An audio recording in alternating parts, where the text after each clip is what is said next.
Just make sure with this, you're gonna have to, we tested it. How is that? They said it didn't have to be super close when we used them in Atlanta. We might make sure we got the right ones. We did get the right ones, we just, It sounded best when it was about here.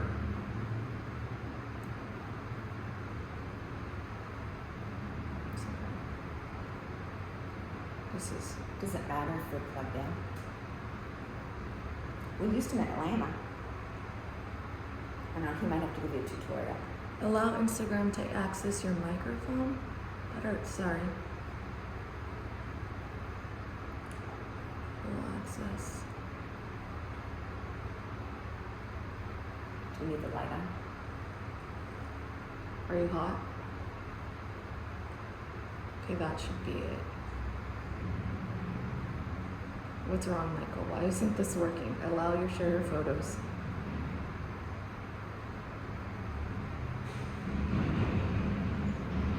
I've already given it full access. Let me do this.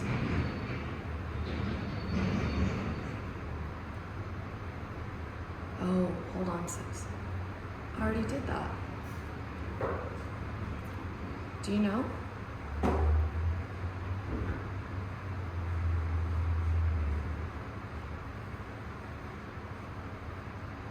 Okay, let me see if that works.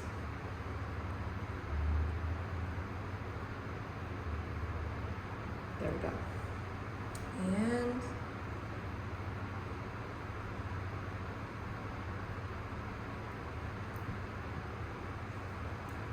Hello, everybody. let's check in connection.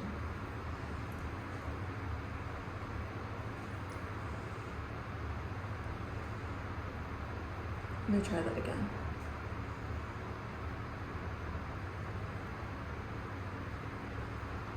Just checking connection again.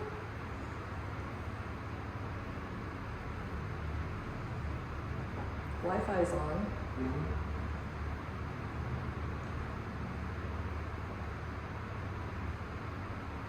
Why don't you want us to be great? I'm gonna use my phone. Let me see if you're...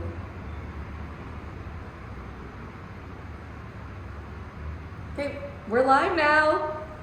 Hello, everybody. Welcome to beautiful downtown Dallas.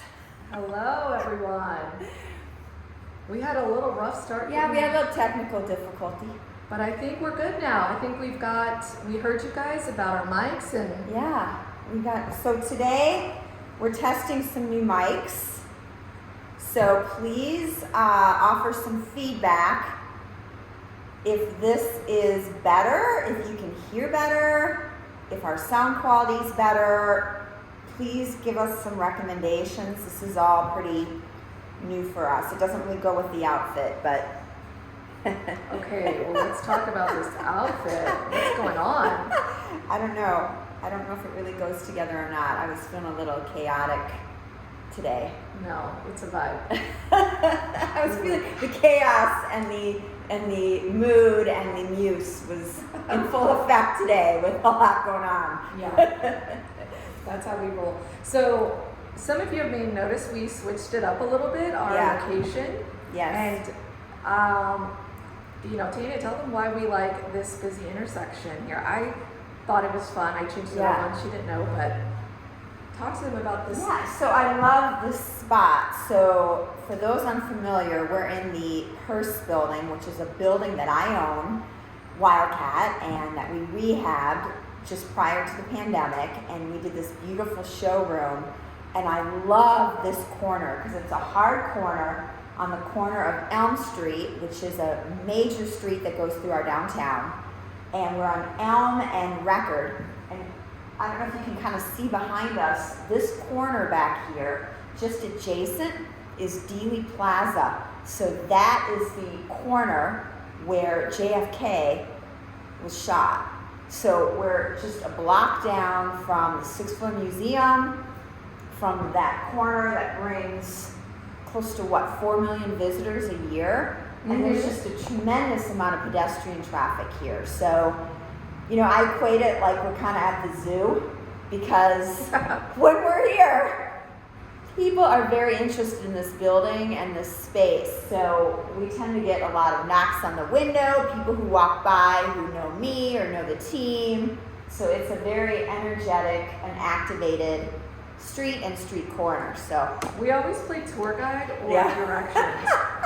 And we see Yeah. lots of brides, so we always direct Yes. them to across the street. But, we're going on the topic of Purse.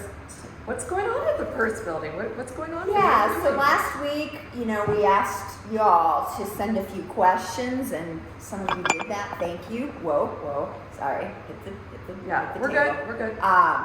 But a lot of questions. What's happening with the Purse building? The Purse building was a project that we took on just prior to the pandemic. Came in, it had been empty for 30 plus years. It was boarded up, distressed. Came in, took it back to the shell. We peeled everything back, discovered the original 119-year-old hardwood original floors. We exposed all the beams. We exposed the high ceilings. We finished out the first floor. And we went into 2020 with a user. Well, then, of course, the whole world shut down. You flash forward, we started kind of pushing the project again in probably 2022. And long story short, we put the building up for sale, I guess last summer. Yes. Had some bites on it. Lots of bites. Yeah, but reality is the use changed. So I guess earlier this year, really took a step back, started assembling a team to really evaluate what the best use for this building was, took it off the market, and through the course of that analysis, started going down the direction of a boutique hotel use. So that's kind of where we're at right now. We've had some bites from some different hotel users. We've assembled a team. We're doing all the models. Right now, we had a local architect, Merriman Architect, that came in and... Shout out to Merriman. Yep, shout out to Merriman, who did the layout of the proposed hotel use, and we're in those conversations now. So, I guess where I'm at with all this is I'm evaluating what role I want to take in this. Do I want to drive this myself? Do I want to take on a partner, do a joint? Do I want to exit? And that's kind of why it probably seems like we're hot cold on the Purse, because I'm really personally identifying what role I want to take. Look, I'm not a hotel person, right? I've done office, I've done retail, I've done rehab, I've done some new construction, I've done strip centers. We've got a mixed use out in Mansfield. The hotel use, I'm not sure at what level I want to be involved with that. So, I'm driving it, I've got the team together, and I'm trying to make that decision now. I would say it'll probably be next summer before I've really fully evaluated and made that decision.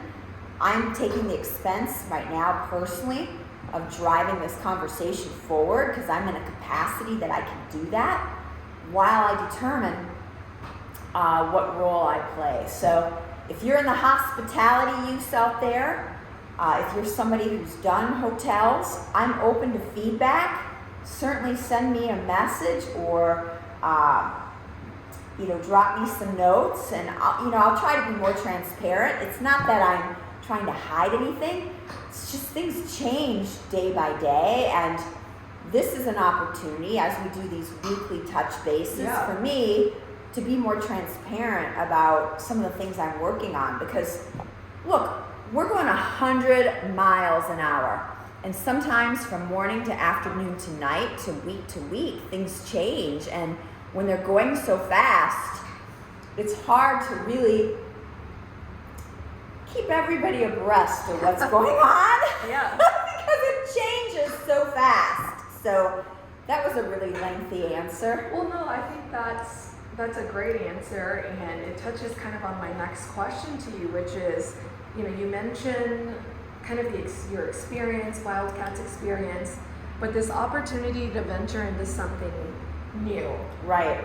And kind of what are your thoughts on that? I think you mentioned before that in 2019, that wasn't the possibility. And to kind of see that now, talk about that silver lining, or, how, Dallas in the position that it's in to take on another hotel use for this building that wasn't there before. Yeah, look, I am a serial entrepreneur, and I go where the market tells me. I go where my gut, my intuition, I'm boots on the ground. And when the market dictates the direction, I listen. And, earlier this year, we had some interested parties that actually were driving pretty hard the purchase of the building for hotel use. And frankly, that was not a good deal for me. And organically, when the market shifted in that manner, and what I mean by the market shifting, the city of Dallas taxpayers in November of 2022 approved a bond for the city of Dallas to build a $3 billion new convention center, which is literally 3 blocks straight shoot from this building. DFW is the #1 hospitality market in the country. Hotel users, tourism, conventions, they all want to be here. It's #1. So you have a huge flex in all of the top hotel users and conventions that want to come to our city. There's an interesting story with this building. We're on this corner where we have almost 4 million visitors a year with JFK. Also, this building that I'm standing in or sitting in has a very interesting history in relation to JFK. When the entourage went by, just prior to JFK being assassinated, they literally went by this building and turned that corner. Within seconds of JFK being shot, the FBI had already identified this building as an operations center of sorts should there be an emergency. So within seconds of JFK being shot, the FBI raided this building, took over all the phones, took over all the desks, and operated their operations center out of this building, because you can see that site from these windows. This neighborhood is the oldest historic district in all of downtown Dallas. It's the historic West End. So as you enter this neighborhood, you have all these old buildings, you have cobblestone streets, you have sort of a historic vibe within the neighborhood, and there are no other hotels in this neighborhood, in this section of the city. So organically, coming out of the pandemic and where we're at today with the growth of our city, with the new convention center, with the tourism market, with the history of this building and the interesting story, the market set the rate for this use. So not that it could not be multifamily or apartments or something else, but currently it appears that the market has dictated this other route. So look, 20 years ago, I was working in fashion. Then I went to oil and gas. I put 50,000 acres together in North Dakota of oil and gas interest. I assembled acreage throughout Tarrant County. Now, I had not done that before, but I'm a serial entrepreneur and I'm a businesswoman. And, when I entered downtown Dallas and, got into real estate in 2007, 2008, I had not done that before. So, look, the hotel use doesn't scare me. The biggest thing that I'm conscious of is valuable time. And look, I've got a lot of other things in the queue. We've got some property in Mansfield that we're working on. We've got some other stuff downtown. I want to explore some things in South Texas. I've got a project I'm looking at in Rochester, my hometown. I've got some other ventures that I'm exploring. And for me, what's so different today versus 2019 Right. is I'm so much more conscious of time, and I'm a lot less attached to stuff. So, being involved at a level that holds me, I want to say hostage, for another, I know Monica doesn't like that word, but that's how I feel, because time is so valuable that any amount of time that I stay in projects longer, today I don't want to be involved in projects for 10 years. I don't want to be involved in projects for 5 years. Some of these projects that I've been involved in are long projects. We talk about all the easy stuff. We talk about the home runs. But the reality is, man, this business is a long game, and I want to do stuff that's shorter so I can get to things quicker. So that's probably the biggest evaluation for me personally with how I want to be involved with the purse building going forward, because I got a lot of other things I'm trying to get to. And so you had mentioned everything. This is my last question on this, and then we'll move into our fun lightning round. Okay. But my question is, how do you keep your team motivated? Because you mentioned there's highs and lows, and the long game, things run longer than expected. So kind of talk to us about what you do to keep us motivated. Well, my father has a saying. Oh, I love the dad sayings. Yeah, the dad sayings. Mr. Dale Ragan. He's got a saying, deals that move slow blow. Yeah. If it moves slow, it blows. That's my outlook on life in general. If you move slow, you blow. When deals get stale, not good. And, really being conscious of constantly adapting. Oh, yeah.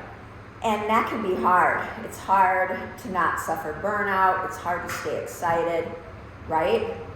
My batting average is pretty high, but coming out of the pandemic, deals just go slower. And there's this interesting feel coming out of the pandemic, because one thing I've noticed the last 12 to 24 months is there's a level of excitement, even this year. I mean, this year, things have been incredibly exciting. There's been a lot of activity. Shit's on fire here in Dallas. Literally on fire. Things are good. But in the same respect, they're slow. So you're on this constant sense of activity, go, go, go, go, go, because you want to take advantage of a hot market. But in actuality, getting across the finish line, it's extremely volatile. And then all of a sudden when it happens, boom. The Liberty Building's a perfect example. We went round and about on that for probably 12 months. And then all of a sudden when something happened, and I sense that same with the purse. I sense the same with the other projects. But going back to your question of how to stay motivated, I don't know that there's any secret sauce. I think a lot of it is mindset. What's the secret to not suffering burnout? I don't know that there is a secret. It's highs and lows, and you get up in the day and you try to do a reset. For me personally, I'm trying to take better care of myself, whatever that looks like. I just got my physical. Every year I hop on a plane, I go to the Mayo Clinic. Don't call it what I think you're going to call it. Yeah, it's my 2 days of misery. Monica blocks it out in the calendar as my 2 days of misery. No, she calls it that. I don't call it that. I go in and I know it's not going to be fun. It's going to be really uncomfortable. I try not to think about it. They don't have internet. I guess it's all the machines or safety or however they have the Mayo wired. Mm-hmm. I can't get internet. I can't check my emails. I'm sitting there, dun, dun, dun, dun, dun, dun, dun, ready to get poke prodded, whatever. But I have a nice little long conversation with my doctor. We go through all the tests. We decide what's going to happen over the course of the next 48 hours. But, I joke, but, it's a way that I keep myself healthy. I'm a person who needs a lot of rest. So I try to be conscious when I go hard, I stop hard. I have 2 speeds, going 100 miles per hour and going 0. So, lots of times on the weekends, Sundays in particular, Even on Sunday, I try to turn my phone off. I try to get good rest. Try to be not on the internet. Well, one of the things that I saw you post is, I think it was a quote today. It said something like, burnout, something about rest, not quitting when you're burnt out. And I really like that, and I wanted to say this to you today because I didn't know that I was feeling burnt out, but I had asked Tanya for some time off, and I gotta say it was the best thing I could have done for myself. Yeah. And I came back more energized. Yay! And just really happy. Oh, we love to hear that! So I wanted to say thank you. You know, I didn't know that I needed the rest. I originally was just to, fall break, kids, that kind of thing. Yeah. But it was incredible. So thank you. You feel like a new person? I feel like a brand new person. Oh, just what I love to hear! I love it. I woke up Sunday at 4 o'clock in the morning. I'm like, I gotta go back to work. I can't do this. Yay! So thank you. Well, I tried not to text you. I know. I really tried to control myself. But I appreciate it. No, you can text me anytime, but I appreciate the fact that The only time I texted was the day that I was having my physical because things were changing. they were. But in that time. in all seriousness, thank you. And I think it was really helpful. And I didn't know I needed the break. Yeah. And I appreciate that. Okay, so just some quick lightning rounds. Last time we spoke to some people. If you have any questions, drop them in the comments. Yes, drop in the comments if you have questions. If we don't get to it today, we'll get to it next We're week. keeping a list. So We're making a list. So, a couple questions. One of them was someone wanted to know about your coffee habits. Are you drinking in the morning and night? When do you drink your coffee? And I thought this was so funny because I know you. What did you say, Michael? All day. Michael's here Hey guys. all day. Michael joined us today, but by the way, Michael is going to sit with me next week. Michael is going to join in on some of the conversation next week because I know you all love you some Michael. Yeah, we do. And a comment last week was they want to see more of Michael. We do. But coffee, I think coffee is more of an emotional support for me. Yeah. It's not that I need it because I wake up naturally. I wake up in a good mood. I really, in the morning, I'm in a pretty good mood. Even if I had a shitty day the day before, I know when I wake up the next day, it's a new day and my mind kind of clears. Working out really helps me clear my head. But, depending on what's going on, I'll start out with coffee at home. Then I'll make a quick stop at the local coffee shop. I think it's more just to break up my routine. And it's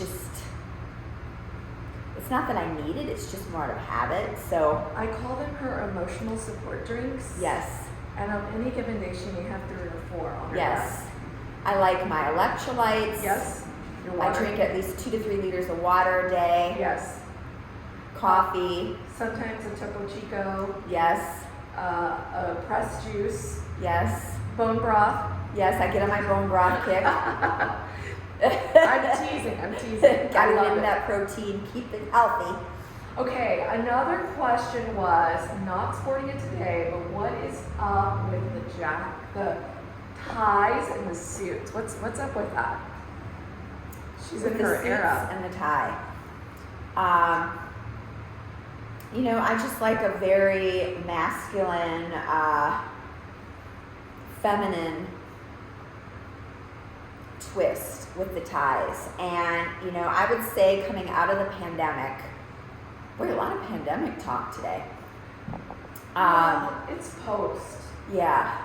New reality. So pre-2 Circa 2019, I know I've talked about this, that was my edgy era, right? Jeans, lots of black, my glasses, the sort of don't give 2 F's era, right?